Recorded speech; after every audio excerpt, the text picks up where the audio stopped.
Bien-aimés dans le Seigneur, bonjour à tous dans le nom de notre Seigneur Jésus-Christ de Nazareth. Je vous salue, bien-aimés fils et filles de Dieu. Nous allons parler aujourd'hui encore, bien-aimés, des hommes. Et oui, dans la partie 2 du chapitre dédié aux hommes, c'est important pour nous d'adopter ou de voir la chose aussi sous la perspective des hommes. Mais avant toute chose, on va un peu réchauffer le cœur, on va un peu nous disposer parce que peut-être que tu es dans le nouement, les tensions de je ne sais trop quoi. Bien-aimé dans le Seigneur, bienvenue à ce temps de jeûne et de prière du ministère de la clinique spirituelle. Il est 15 heures et nous sommes au pain quotidien. Je suis dans la joie. Une joie immense, je suis dans l'émotion, car Yahvé m'a libéré. Je suis dans la joie, une joie qui envahit mon cœur. Je suis dans l'émotion, car Yahvé m'a libéré. Je veux forcer ton cœur à être dans la joie. Je ne sais pas dans quel état tu es, mais je veux forcer la porte. Il faut que j'entre, il faut que la joie entre.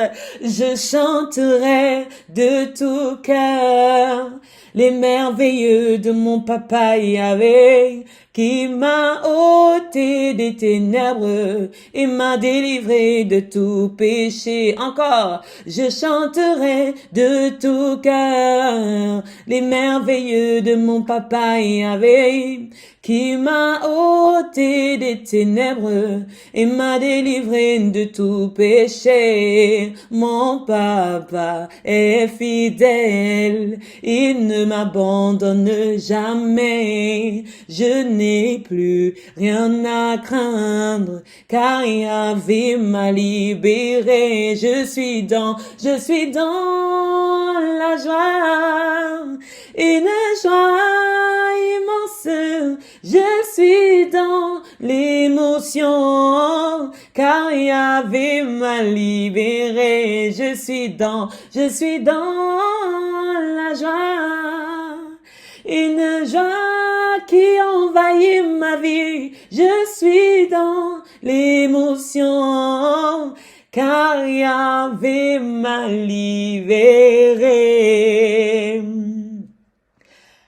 Jokan me bozam besai, akukui mayewu, mayeli mama bimse, vatongan lam zambe. Jokan mae me bwesa, jokan ma me bozam besai. Akukui mayewu, mayeli mama bimse, vatonga lam zambe. Bienvenue à toi, femme qui est au rendez-vous pour écouter les hommes. Bienvenue à toi, homme qui est au rendez-vous pour recevoir ce temps du pain quotidien. Je souhaite la bienvenue à tous ceux et toutes celles qui ont pris la peine d'arriver sur cette station, d'arriver sur ce temps, qui ont jeûné tout au long de cette journée jusqu'à maintenant. Force, courage.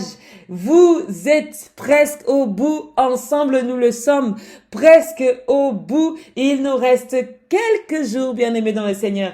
Et oui, ces 40 jours sont bientôt arrivés à leur terme. Gloire à l'Éternel Dieu Tout-Puissant. Je vais nous inviter afin que nous puissions prier ensemble. Prier, c'est la clé. Prier, c'est la clé. Prier, c'est la grande clé. Car Jésus commençait en priant et terminait en priant. Prier, c'est la grande clé. As-tu la clé? Oui, j'ai la clé. Oui, j'ai la clé. Oui, j'ai la grande clé. Oh Jésus, commencez en priant et terminez en priant. Prier, c'est la grande clé. Oui, Seigneur Dieu, nous te rendons des actions de grâce, nous te bénissons, nous te disons encore une fois de plus merci, Père. Merci de nous avoir rassemblés ici aujourd'hui. Merci de nous avoir renouvelés dans ta force, renouvelés dans le souffle de vie, avoir fait de nous des heureux bénéficiaires de cette divine journée.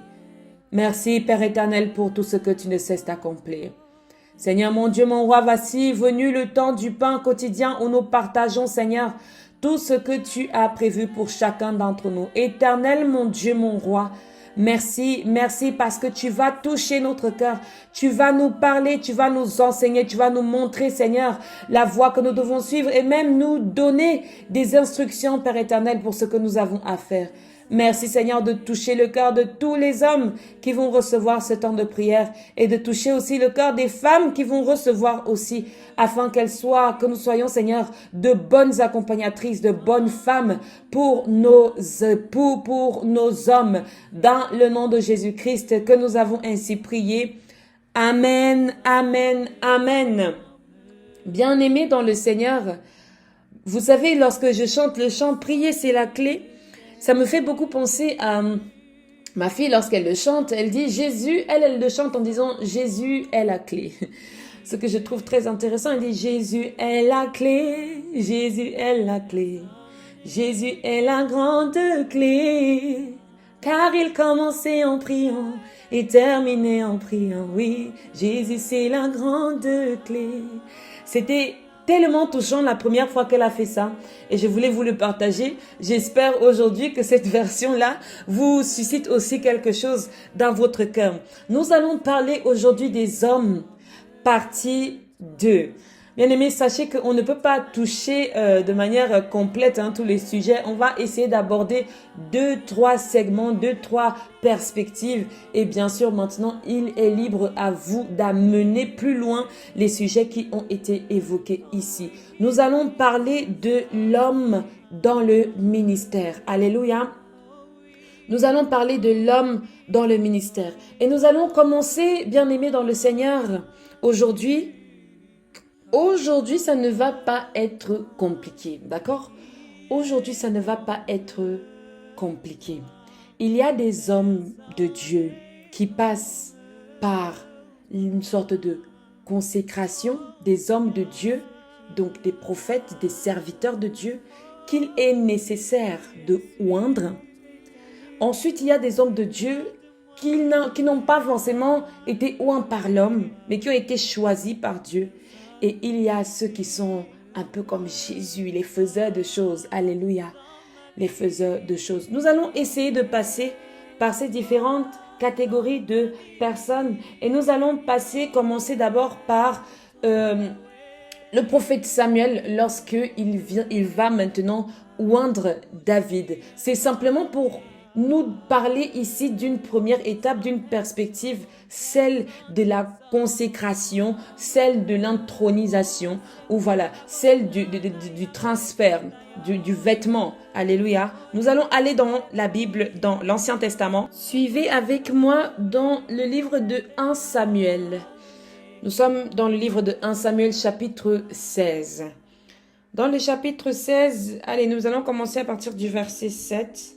Et nous allons terminer dans le verset 13.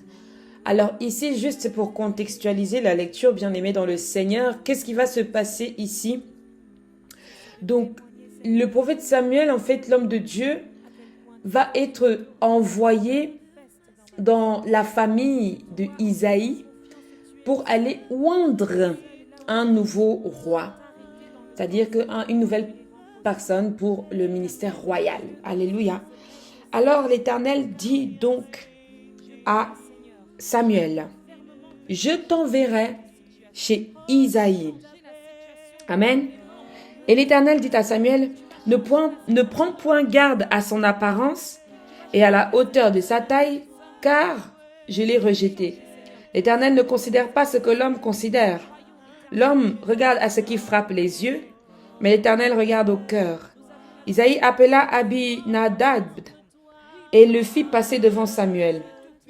Et Samuel dit, « L'Éternel n'a pas non plus choisi celui-ci.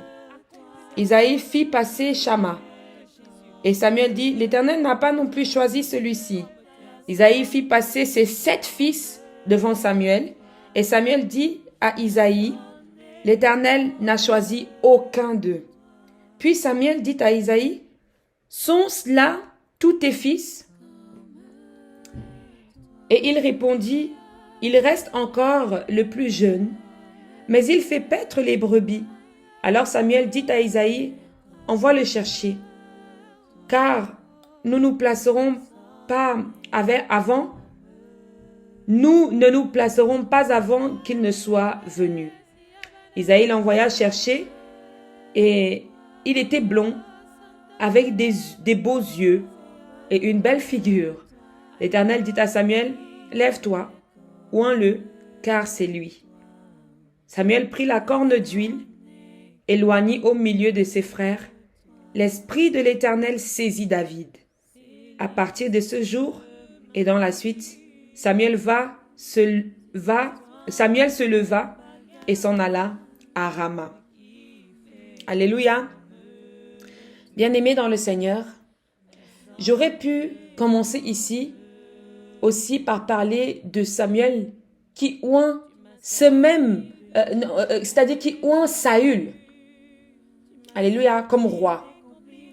Mais qu'est-ce qui se passe ici lorsque Samuel oint Saül? Ce n'est que parce que le peuple souhaite, force même qu'il y ait un roi.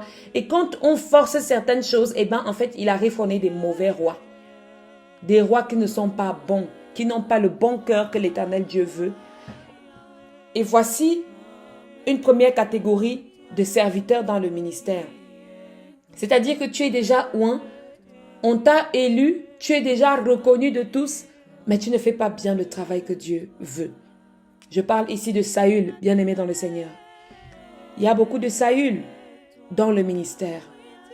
Il y a beaucoup d'hommes qui commencent tout bien avec Dieu, mais dès que le succès arrive, ce n'est plus les mêmes. Il y a beaucoup d'hommes qui commencent avec Dieu, ils sont honorés, enchantés, ils comptent sur Dieu, mais dès qu'ils commencent à sentir leur puissance, la puissance de Dieu se manifester en eux, ils considèrent que c'est leur puissance et du coup, ils commencent à rejeter Dieu lui-même, à faire des problèmes à Dieu. Et quand ils commencent à rejeter Dieu, ils deviennent donc des mauvais serviteurs de Dieu. Et le ministère, le peuple se gâte. Alléluia. J'aurais bien pu commencer même par là, par ce prophète-là. Bien-aimé dans le Seigneur, lorsqu'il arrive maintenant que le peuple, ça ne va plus, Saül est habité par des mauvais esprits, parce que les mauvais esprits ne sont pas qu'au temps de Jésus. Il y a eu des mauvais esprits avant et Saül a été un de ceux qui a manifesté ces mauvais esprits-là qui ont pris possession de lui, qui ont pris possession de son ministère, qui ont empêché donc maintenant le peuple de voir le roi qui a été oint par le prophète. Maintenant, Dieu alors dit à Samuel, il faut donc un successeur. Alléluia. Et c'est comme ça que David entre en jeu. Que se passe-t-il?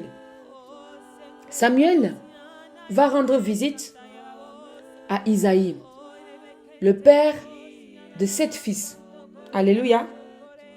Alors, il fait passer tous ses meilleurs fils. Il fait passer tous ses beaux-fils. Mais ce n'est pas lui, ce n'est pas eux. C'est toi que l'Éternel a choisi.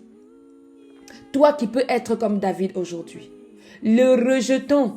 David, lui, il était celui le plus petit. Non seulement le plus petit, mais celui qui fait paître les brebis. C'est-à-dire, il est dans son monde, il est dans son espace, il vit sa meilleure vie, il vit ses aventures, il chasse les loups, il chasse les ours, il est dans son coin.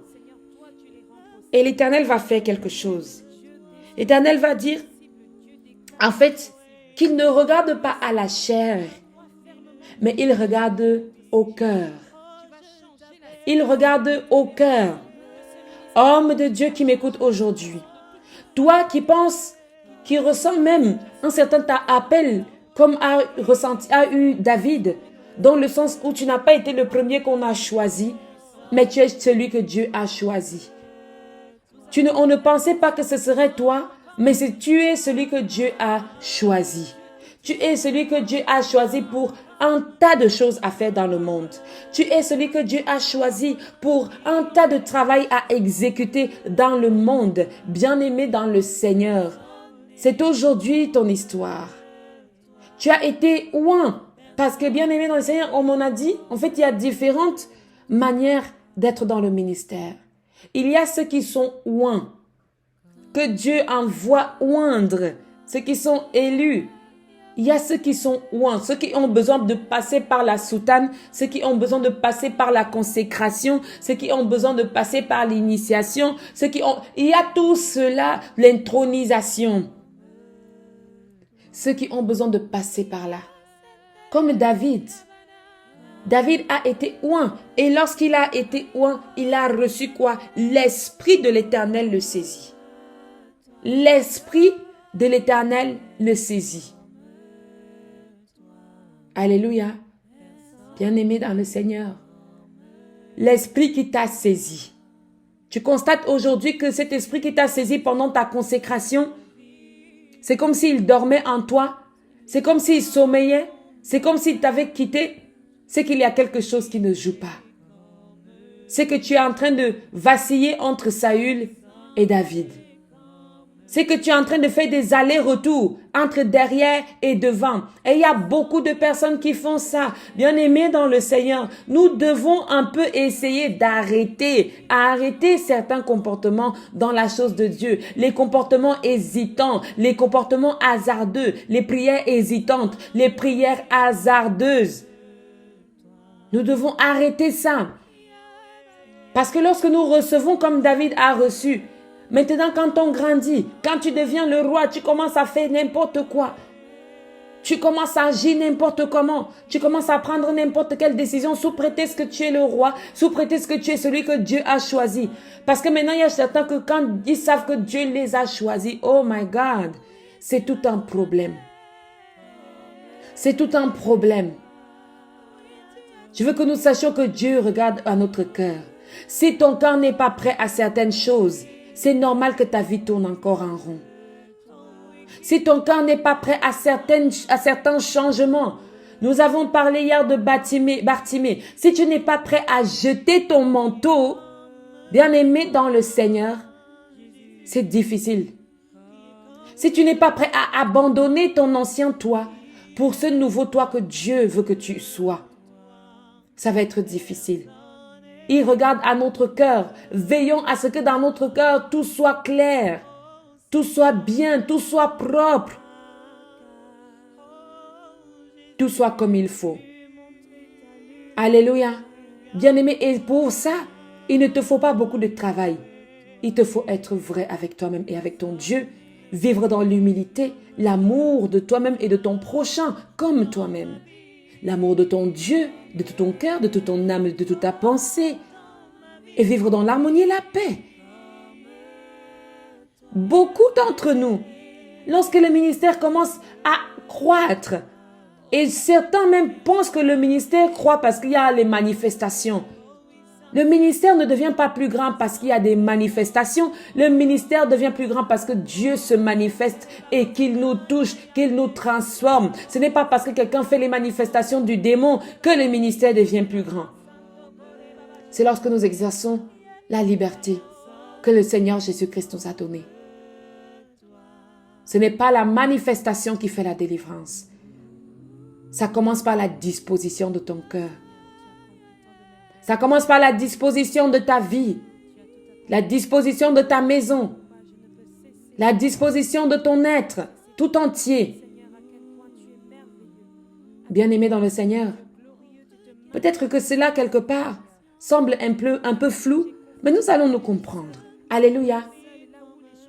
Lorsque David a été choisi, a été oint, l'Esprit du Seigneur est descendu. Saül a été possédé par les ennemis. David a commencé à gagner. Oh, gagner, oh, gagner, oh, gagner. Il est devenu grand. Après, il a fauté. Dieu l'a fouetté. Parce qu'il a fauté, Dieu l'a fouetté. D'où le psaume 51, que nous avons pour habitude de lire comme un psaume de repentance. Alléluia.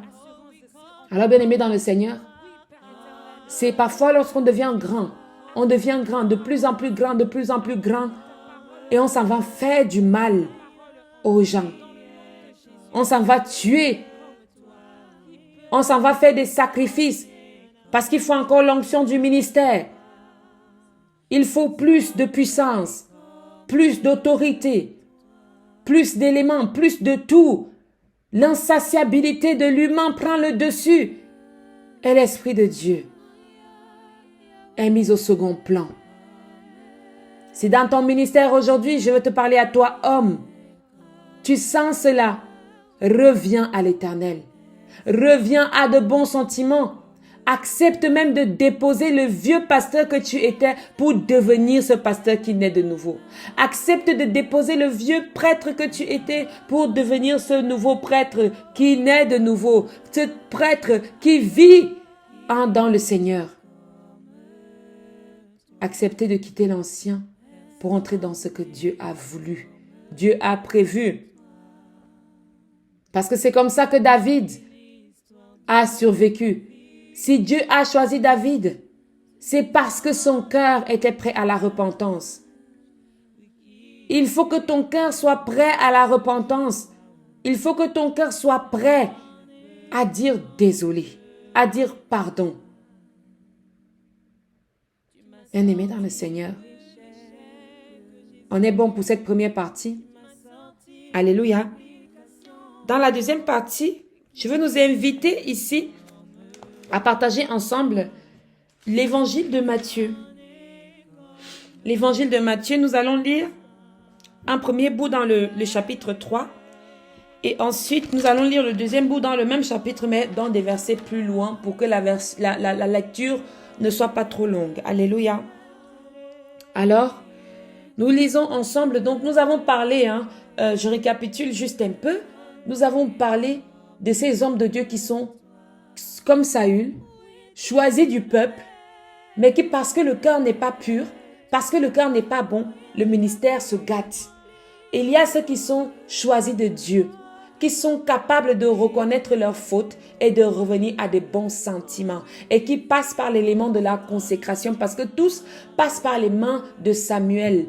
Donc, il y a certains cas où l'homme de Dieu, pour que tu entres dans ton ministère, il faut qu'on t'impose les mains, il faut qu'on t'intronise, il faut qu'on t'habille dans ton ministère. Il y a certains cas où c'est valable. Alléluia.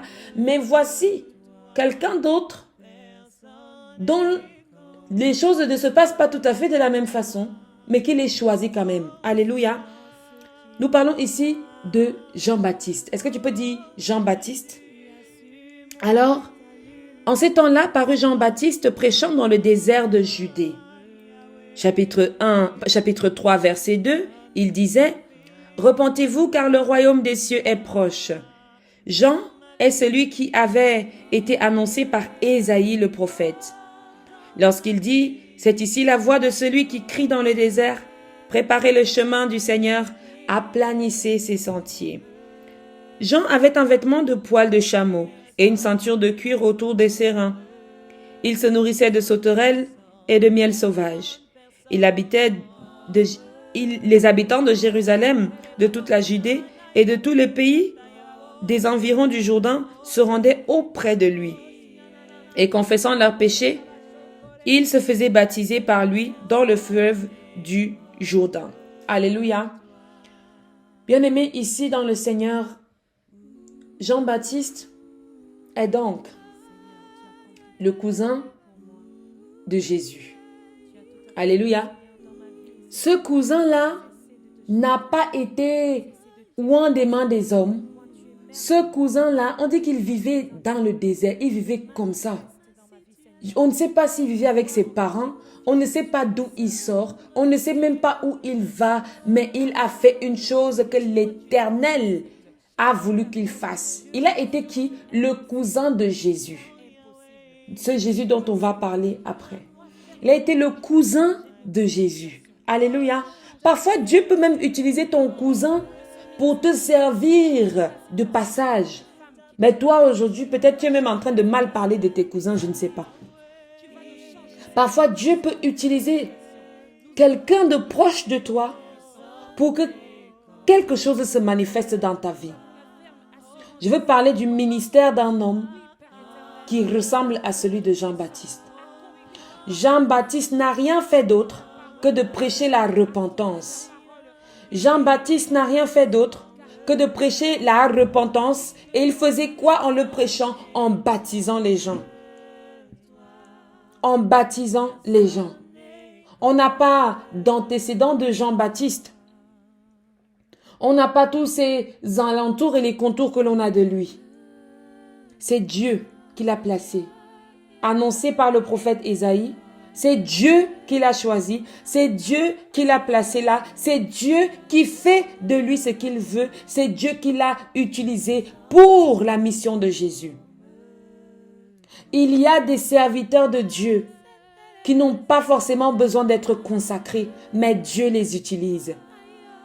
Ce n'est pas uniquement la consécration qui fait la mission que Dieu a pour l'homme, passant par toi. Tu es celui que Dieu utilise pour accomplir sa mission dans la vie de l'homme. Et quand tu es celui que Dieu utilise, il peut passer par un homme pour te oindre, comme il peut décider du jour au lendemain de t'utiliser. Alors critiquer celui qui n'a pas de vêtements, je ne comprends pas sa place, parce que Jean-Baptiste a été utilisé et il n'avait pas de soutane. On dit qu'il se nourrissait d'insectes et de miel sauvage. On ne nous dit pas qu'il avait une congrès, une synagogue, un temple, mais il venait là au Jourdain. Il criait dans le désert, « Repentez-vous, bien-aimés dans le Seigneur. » Il y a des hommes que Dieu va utiliser et tu n'as pas besoin d'aller faire la théologie pour ça. Tu n'as pas forcément besoin d'aller être consacré, mais Dieu t'utilise. Mais j'aime beaucoup parce que certains, Dieu les utilise sans qu'ils aient fait quoi que ce soit comme étude. Et maintenant, ils se prennent pour plus que Jésus. Mais Jean-Baptiste va nous enseigner une dimension d'humilité lorsqu'il dira qu'il n'est pas digne. Est-ce que quelqu'un veut lire avec moi ce passage? Alléluia. Alors, on va lire le baptême de Jésus. Amen.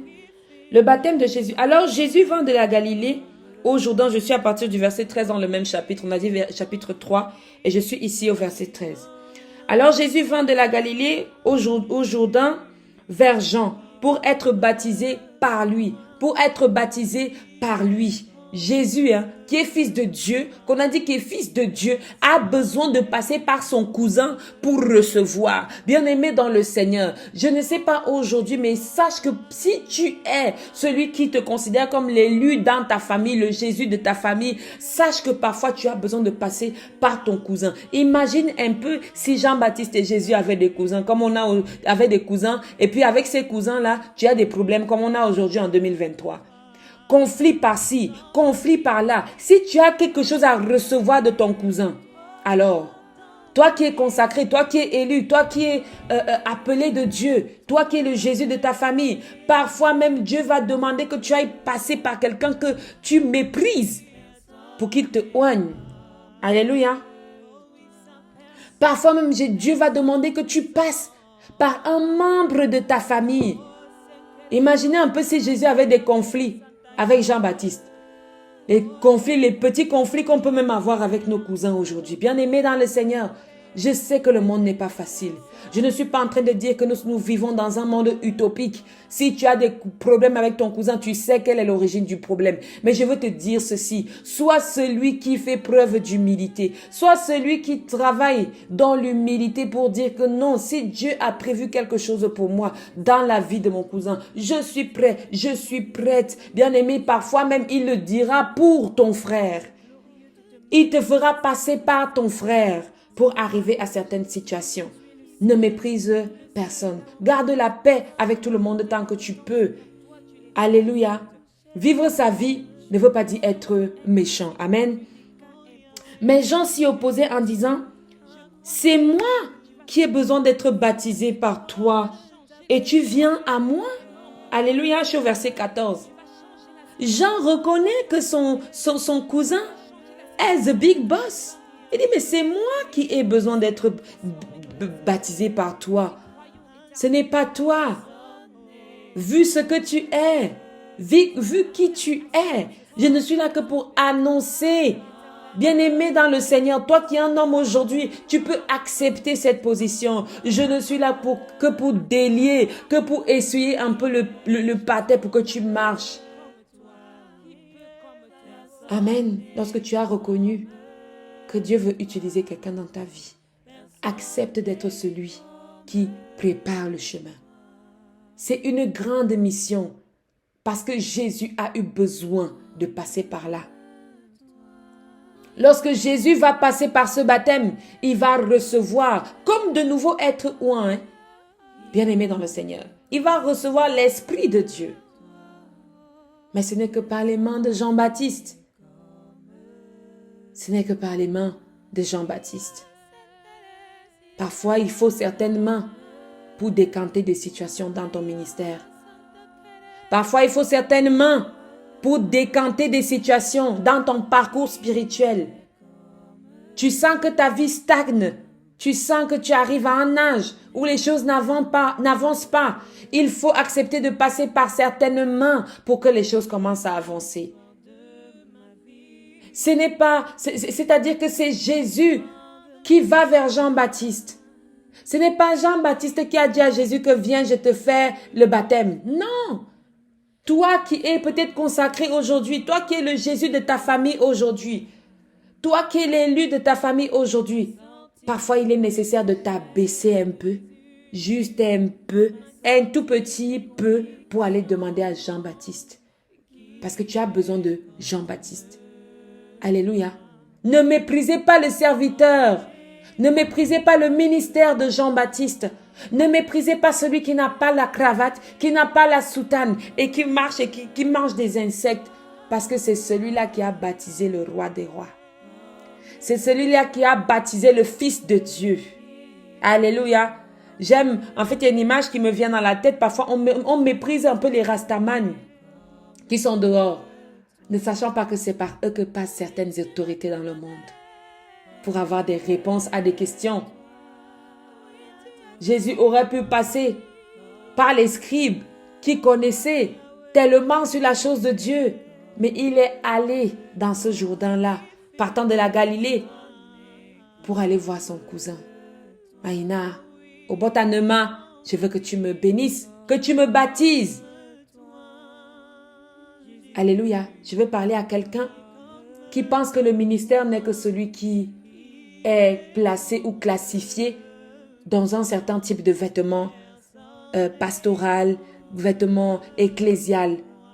Alléluia, bien-aimé dans le Seigneur, ton ministère peut être aussi comme celui de Jean-Baptiste.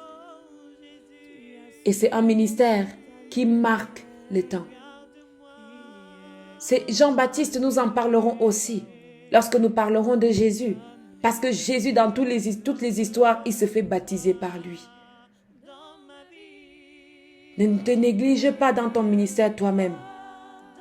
Disant que non, il faut que tu deviennes pasteur, il faut que ci, il faut que ça. Sache que ce que tu fais, si tu le fais avec sincérité de cœur, l'Éternel Dieu se manifestera. Et peut-être ce sera par toi demain que devra passer les grands prophètes de ce monde, les autorités de ce monde. C'est par toi, c'est chez toi qu'ils viendront peut-être demander la prière. Imaginez-vous être celui-là à qui le président de la République vient demander la prière. Est-ce que vous concevez cela? Est-ce que nous pensons même cela? Bien-aimés dans le Seigneur, quelle grande chose. Pour Jean-Baptiste, c'est un peu ce qui se passe. Le président de la République a demandé à venir se baptiser chez lui. Qui est-il, dit-il? C'est moi qui dois me faire baptiser par le président de la République. Mais c'est le président de la République qui vient me demander le baptême. Alors Jésus lui répond, laisse faire maintenant, car il est convenable que nous accomplissions ainsi tout ce qui est juste.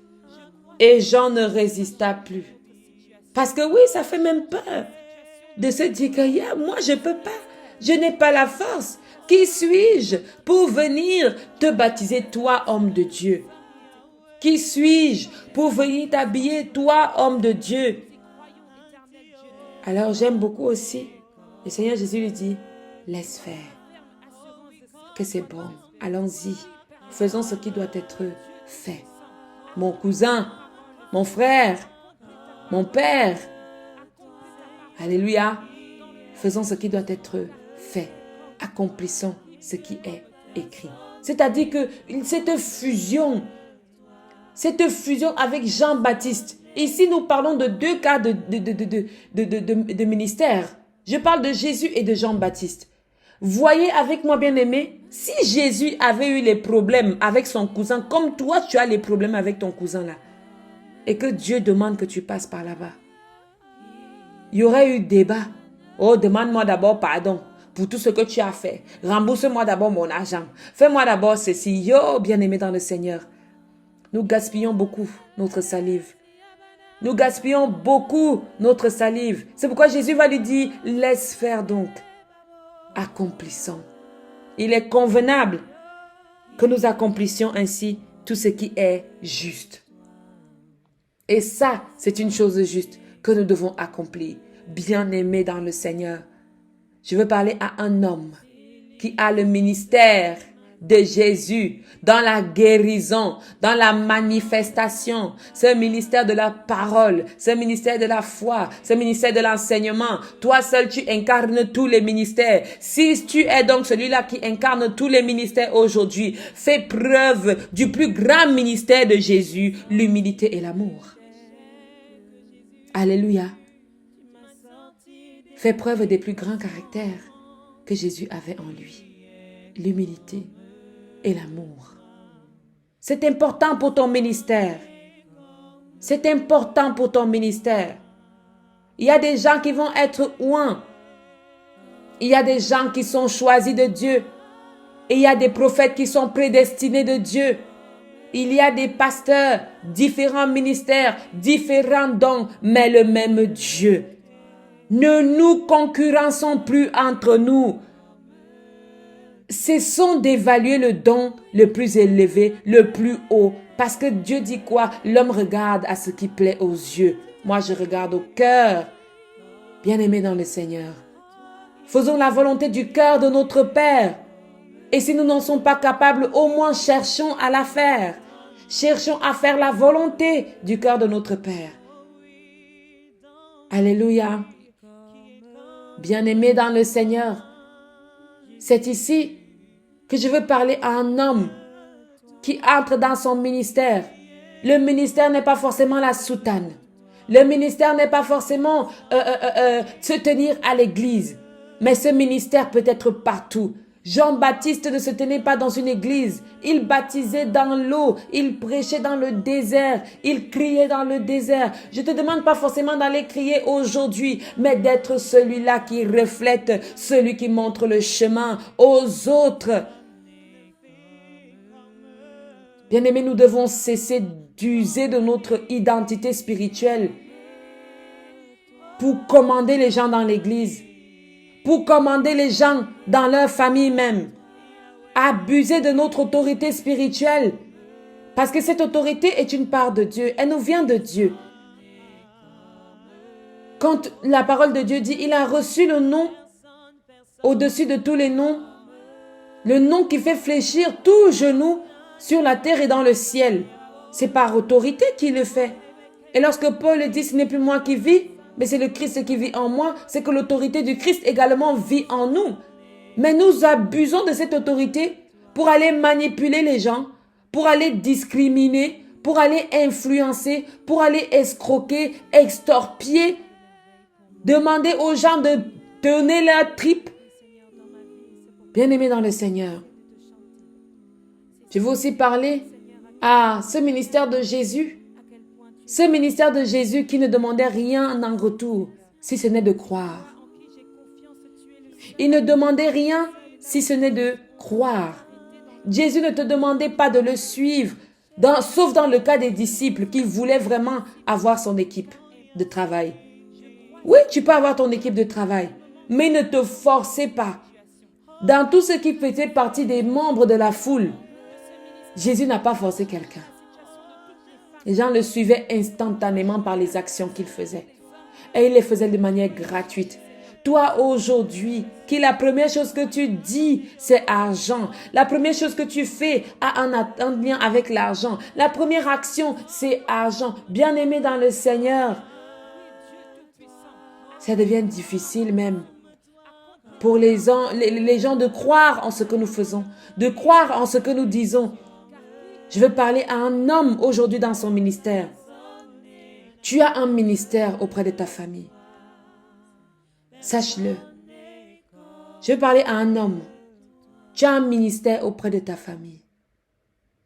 Tu as un ministère auprès de ta famille. Ils doivent connaître Dieu. Ils doivent connaître Dieu. Et tu es celui que Dieu lui-même a choisi dans ta famille pour le faire connaître, pour se faire connaître. Alléluia. Bien-aimés dans le Seigneur, cessons de polémiser les consécrations, la chose de Dieu dans les différentes catégories systématiques. Mais cherchons simplement à considérer chacun selon ce que l'Éternel Dieu l'a choisi et l'a appelé, dans sa manière, et que chacun le prêche dans sa manière, en nous respectant, en respectant ton autre homme qui est serviteur, qui est prophète, qui est apôtre, qui est pasteur, qui est prêtre, qui est évêque, même s'il ne fait pas ce que tu aimerais qu'il fasse, que tu penses que Dieu veut qu'il fasse. Prie pour lui. Prions les uns pour les autres. Prie pour les serviteurs. Prie pour les autres serviteurs de Dieu. Tu finis de prêcher, prie pour les serviteurs de Dieu. Tu finis de parler, prie pour les serviteurs de Dieu, afin que tout se passe bien pour lui. Afin qu'il continue de t'enseigner, afin qu'il continue d'accompagner. Toi aujourd'hui, homme qui me reçois, sache que tu as un ministère. Chacun de nous en a un. Dieu en a prévu un pour chacun de nous. Exerce-toi à faire la volonté de Dieu dans ce ministère et non celle des hommes. Gloire, louange, alléluia. Gloire, louange, alléluia.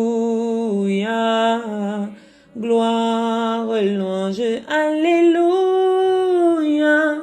Que tout soit pour Jésus. Alléluia. Amen. Bien-aimés dans le Seigneur, je vous donne rendez-vous dans le temps de prière inspirée de 21h. Et sinon, je vous dis à demain. Demain, nous abordons le nouveau sujet. Nous allons parler des enfants dans ces prochains jours. Amen.